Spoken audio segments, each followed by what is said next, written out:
UP में मदरसे पर महाभारत का नया दौर शुरू हो गया है। आज मायावती ने ट्वीट से इस पर हलचल और तेज हो गई। उन्होंने भाजपा पर चुभता हुआ हमला किया। इस दौरान मायावती ने नए शब्द का इस्तेमाल किया। ये शब्द मुस्लिम टीजिंग का है। जिस तरह भाजपा की राजनीतिक शब्दावली में मुस्लिम तुष्टीकरण शब्द का इस्तेमाल विपक्षी दलों के खिलाफ किया जाता है, ठीक उसी तरह मायावती ने भाजपा पर मुसलमानों को उकसाने की राजनीति का आरोप चस्पा किया है।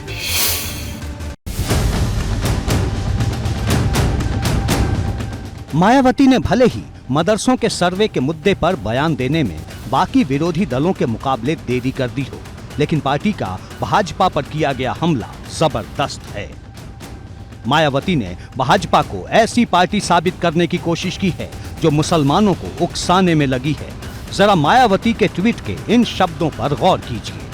मुस्लिम समाज के शोषित, उपेक्षित और दंगा पीड़ित होने आदि की शिकायत कांग्रेस के जमाने से आम रही है। फिर भी बीजेपी द्वारा तुष्टीकरण के नाम पर संकीर्ण राजनीति करके सत्ता में आ जाने के बाद अब इनके दमन व आतंकित करने का खेल अनवरत जारी है, जो अति दुखद व निंदनीय है।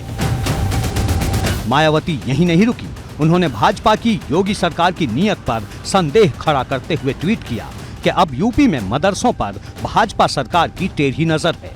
मदरसा सर्वे के नाम पर कौम के चंदे पर चलने वाले निजी मदरसों में भी हस्तक्षेप का प्रयास अनुचित, जबकि सरकारी अनुदान से चलने वाले मदरसों व सरकारी स्कूलों की बदतर हालत को सुधारने पर सरकार को ध्यान केंद्रित करना चाहिए। मायावती के इस ट्वीट पर भाजपा पलटवार करती इससे पहले ही समाजवादी पार्टी ने बसपा पर तीखा हमला बोल दिया। ऐसे दिन मैसेज उस दिन बयान दिया और बाकायदा कहा कि भारतीय जनता पार्टी के विशेषज्ञों की टीम बैठी है जो ये रोज प्रयास करती रहती है किस तरीके से माइनॉरिटी के इंस्टीट्यूशंस को बदनाम किया जाए, कैसे उनके अंदर एक भय पैदा करने की कोशिश की जाए, कैसे उनके जो ऐसे काम हैं जो चैरिटी के लिए चल रहे हैं, जो बच्चों की शिक्षा के लिए, उनके भविष्य को बनाने के लिए चल रहे हैं, उनमें बाधा डाली जाए, कैसे उनके मददगारों को परेशान किया जाए।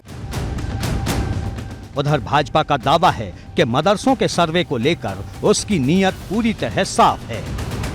जब सरकार एक फैसला करती है कि मुसलमान बच्चे जो मदरसों के अंदर पढ़ते हैं वो पढ़ते क्या हैं, वो रहते किस प्रकार से हैं, उनकी रहने की खाने की कठिनाइयाँ कहाँ हैं, किस प्रकार से हैं, उनके साथ कोई वो कुपोषण के शिकार तो नहीं है, कोई उनके साथ उत्पीड़न तो नहीं हो रहा है, उनका रहन सहन कैसा है और शिक्षा का स्तर कैसा है, इसके लिए एक सर्वे करा करके ताकि जो कमियां हैं उनको अच्छे से शिक्षा दी जा सके और उनको अच्छा एक केवल वो मौलवी हाफिज न बने, वो डॉक्टर बने, इंजीनियर बने, वो वकील बने, वो देश के वैज्ञानिक बने, वो कलाम बने।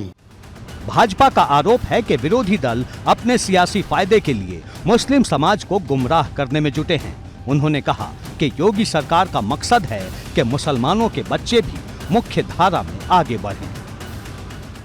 आज उत्तर प्रदेश के अंदर लगभग 4.5 करोड़ लाभार्थी हैं अल्पसंख्यक समाज के अंदर। वहीं बड़ी तादाद के अंदर जो स्कॉलरशिप बच्चों को मिली है वो भी है। वहीं मदरसे के जो आज लाखों छात्रों को एक स्कॉलरशिप मिल रही है, मदरसा बोर्ड से पढ़ रहे हैं। तो ये तमाम सरकार की योजनाएं हैं जिसके लिए सम्मेलन किया जाएगा। वहीं मुस्लिम समाज को उकसाने के बसपा के आरोपों को भाजपा ने पूरी तरह खारिज कर दिया है।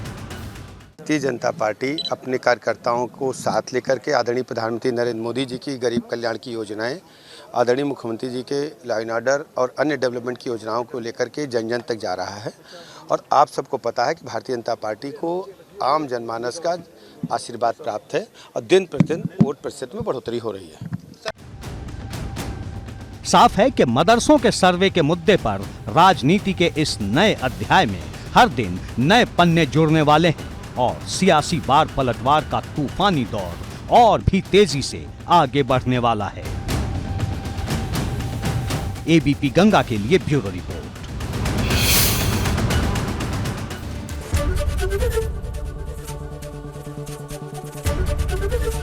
एबीपी गंगा, खबर आपकी, जुबान आपकी।